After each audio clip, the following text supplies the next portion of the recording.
सुप्रिया सुळे विरुद्ध अशोक चव्हाण असा वाद रंगताना सध्या पाहायला मिळतोय आणि अशोक चव्हाण यांचं नाव असलेल्या आदर्श घोटाळ्याचा उल्लेख करत सुप्रिया सुळेंनी अशोक चव्हाणांवर टीका केली। या टीकेला अशोक चव्हाणांनी उत्तर दिलंय। अशोक चव्हाण समजून घ्यायला सुप्रिया सुळेंना फार वेळ लागणार आहे, त्यांनी बारामती पाहावी, नांदेडकडे लक्ष देण्याची गरज नाही असं प्रत्युत्तर अशोक चव्हाणांनी दिलंय।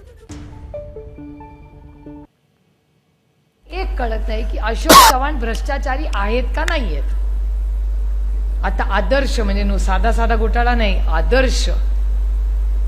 आदर्श आई, आदर्श वडील, आदर्श शिक्षक माहिती होतं, पण घोटाळ्यातला आदर्श नव्हता बाई माहिती मला। आता मी श्वेतपत्रिका करणार आहे पार्लमेंटमध्ये। म्हणलं कसली श्वेतपत्रिका?